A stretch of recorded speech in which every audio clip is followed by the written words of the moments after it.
9ನೇ ತರಗತಿ ಸಮಾಜ ವಿಜ್ಞಾನ ರಾಜ್ಯಶಾಸ್ತ್ರ ಅಧ್ಯಾಯ 6 ಕೇಂದ್ರ ಸರ್ಕಾರ ಪ್ರಶ್ನೋತ್ತರಗಳು. ಮುಖ್ಯ ಪ್ರಶ್ನೆ 1. ಖಾಲಿ ಬಿಟ್ಟ ಸ್ಥಳಗಳನ್ನು ಸೂಕ್ತ ಪದಗಳಿಂದ ಭರ್ತಿ ಮಾಡಿ. ವಾಕ್ಯ 1. ಭಾರತವು ಡ್ಯಾಶ್ಗಳ ಒಕ್ಕೂಟವಾಗಿದೆ. ಉತ್ತರ ರಾಜ್ಯ.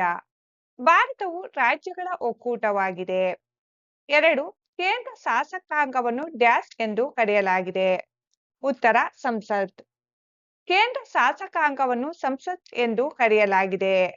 3. ರಾಜ್ಯಸಭೆಯ ಸಭಾಪತಿಗಳು ಡ್ಯಾಶ್ ಅವರು ಆಗಿರುತ್ತಾರೆ. ಉತ್ತರ ಉಪರಾಷ್ಟ್ರಪತಿ. ರಾಜ್ಯಸಭೆಯ ಸಭಾಪತಿಗಳು ಉಪರಾಷ್ಟ್ರಪತಿಯವರು ಆಗಿರುತ್ತಾರೆ. ವಾಕ್ಯ 4. ಲೋಕಸಭೆಯ ಸದಸ್ಯರಾಗಲು ಡ್ಯಾಶ್ ವರ್ಷ ವಯೋಮಿತಿ ಹೊಂದಿರಬೇಕು. ಉತ್ತರ 25 ವರ್ಷ. ಲೋಕಸಭೆಯ ಸದಸ್ಯರಾಗಲು 25 ವರ್ಷ ವಯೋಮಿತಿ ಹೊಂದಿರಬೇಕು. 5. 3 ಸೇನಾಪಡೆಗಳ ಮಹಾದಂಡ ನಾಯಕರು ಡ್ಯಾಶ್. ಉತ್ತರ ರಾಷ್ಟ್ರಪತಿ. 3 ಸೇನಾಪಡೆಗಳ ಮಹಾದಂಡ ನಾಯಕರು ರಾಷ್ಟ್ರಪತಿ. 6. ಸಂವಿಧಾನದ 50 ಮತ್ತು 55ನೇ ವಿಧಿಯಲ್ಲಿ ರಾಷ್ಟ್ರಪತಿಯವರನ್ನು ಚುನಾಯಿಸುವ ವಿಧಾನವನ್ನು ಅಳವಡಿಸಲಾಗಿದೆ. ಉತ್ತರ 50 ಮತ್ತು 55. ಸಂವಿಧಾನದ 54 ಮತ್ತು 55ನೇ ವಿಧಿಯಲ್ಲಿ ರಾಷ್ಟ್ರಪತಿಯವರನ್ನು ಚುನಾಯಿಸುವ ವಿಧಾನವನ್ನು ಅಳವಡಿಸಲಾಗಿದೆ. 7. ಕೇಂದ್ರ ಲೋಕಸೇವಾ ಆಯೋಗದ ಅಧ್ಯಕ್ಷರನ್ನು ಡ್ಯಾಶ್ಗಳು ನೇಮಿಸುತ್ತಾರೆ. ಉತ್ತರ ರಾಷ್ಟ್ರಪತಿಗಳು. ಕೇಂದ್ರ ಲೋಕಸೇವಾ ಆಯೋಗದ ಅಧ್ಯಕ್ಷರನ್ನು ರಾಷ್ಟ್ರಪತಿಗಳು ನೇಮಿಸುತ್ತಾರೆ. ಮುಖ್ಯ ಪ್ರಶ್ನೆ 2. ಕೆಳಗಿನ ಪ್ರಶ್ನೆಗಳಿಗೆ ಸಹಪಾಠಿಗಳೊಂದಿಗೆ ಚರ್ಚಿಸಿ ಉತ್ತರಿಸಿ. ಪ್ರಶ್ನೆ 8. ಸಂಸತ್ತಿನ 2 ಸದನಗಳನ್ನು ತಿಳಿಸಿ. ಉತ್ತರ. ಭಾರತ ಸಂಸತ್ ದ್ವಿಸದನ ಪದ್ಧತಿಯನ್ನು ಹೊಂದಿದ್ದು ಆ 2 ಸದನಗಳು 1 ಲೋಕಸಭೆ ಕೆಳಮನೆ, 2 ರಾಜ್ಯಸಭೆ ಮೇಲ್ಮನೆ. ಪ್ರಶ್ನೆ 9. ರಾಜ್ಯಸಭೆಯ ರಚನೆಯನ್ನು ವಿವರಿಸಿ. ಉತ್ತರ. ರಾಜ್ಯಸಭೆಯು 250 ಸದಸ್ಯರನ್ನು ಒಳಗೊಂಡಿದೆ. 38 ಸದಸ್ಯರು ರಾಜ್ಯ ಹಾಗೂ ಕೇಂದ್ರಾಡಳಿತ ಪ್ರದೇಶಗಳ ವಿಧಾನಸಭೆಯ ಸದಸ್ಯರಿಂದ ಆಯ್ಕೆಯಾದರೆ ಉಳಿದ 12 ಸದಸ್ಯರು ಸಾಹಿತ್ಯ, ಕಲೆ, ವಿಜ್ಞಾನ ಮತ್ತು ಸಮಾಜ ಸೇವೆಯಲ್ಲಿ ವಿಶೇಷ ಅನುಭವ ಪಡೆದವರನ್ನು ರಾಷ್ಟ್ರಪತಿಗಳು ನಾಮಕರಣ ಮಾಡುತ್ತಾರೆ. ರಾಜ್ಯಸಭೆಯು ಕಾಯಂ ಸದನವಾಗಿದ್ದು ಲೋಕಸಭೆಯಂತೆ ವಿಸರ್ಜಿಸಲಾಗದು.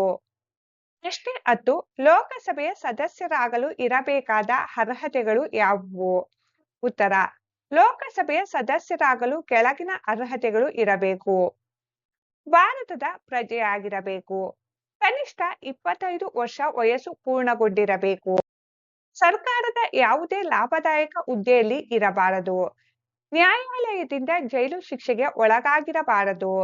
ದಿವಾಳಿ ಆಗಿರಬಾರದು. ಮಾನಸಿಕ ಅಸ್ವಸ್ಥತೆ ಹೊಂದಿರಬಾರದು. ಕಾಲಕಾಲಕ್ಕೆ ಸಂಸತ್ ನಿಗದಿಪಡಿಸಿರುವ ಅರ್ಹತೆಗಳನ್ನು ಹೊಂದಿರಬೇಕು. ಪ್ರಶ್ನೆ 11. ರಾಷ್ಟ್ರಪತಿ ಚುನಾವಣಾ ಪದ್ಧತಿಯನ್ನು ವಿವರಿಸಿ. ಉತ್ತರ. ಸಂವಿಧಾನದ 54 ಮತ್ತು 55ನೇ ವಿಧಿಯಲ್ಲಿ ರಾಷ್ಟ್ರಪತಿಯವರನ್ನು ಚುನಾಯಿಸುವ ವಿಧಾನವನ್ನು ಅಳವಡಿಸಲಾಗಿದೆ.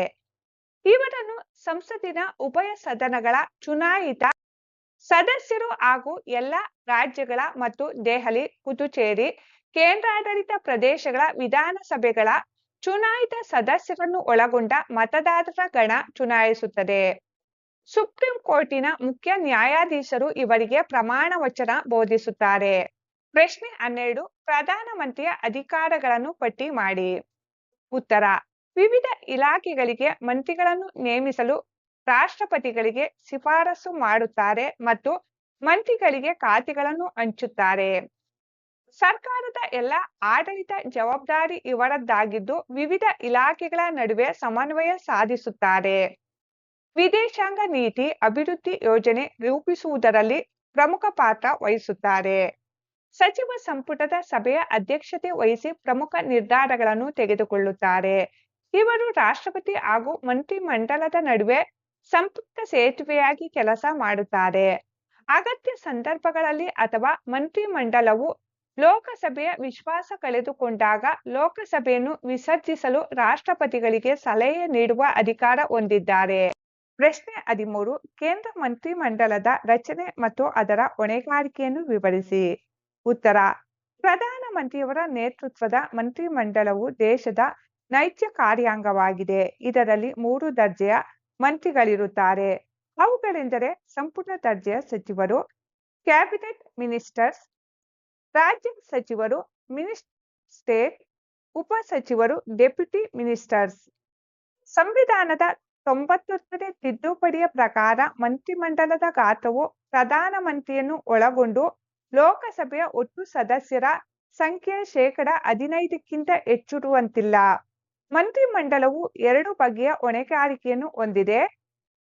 ಪ್ರತಿ ಮಂತ್ರಿಯು ತನ್ನ ಖಾತೆಯ ಯಶಸ್ಸು ಮತ್ತು ವೈಫಲ್ಯಕ್ಕೆ ವೈಯಕ್ತಿಕವಾಗಿ ಜವಾಬ್ದಾರನಾಗಿರುತ್ತಾನೆ. ಇಡೀ ಮಂತ್ರಿಮಂಡಲವು ತನ್ನ ನಿರ್ಧಾರಗಳಿಗೆ ಲೋಕಸಭೆಗೆ ಜಂಟಿಯಾಗಿ ಜವಾಬ್ದಾರವಾಗಿರುತ್ತದೆ. ಲೋಕಸಭೆಯಲ್ಲಿ ಸರ್ಕಾರದ ವಿರುದ್ಧ ಅವಿಶ್ವಾಸ ನಿರ್ಣಯ ಅಂಗೀಕಾರವಾದರೆ ಇಡೀ ಮಂತ್ರಿಮಂಡಲವೇ ರಾಜೀನಾಮೆ ನೀಡಬೇಕಾಗುತ್ತದೆ.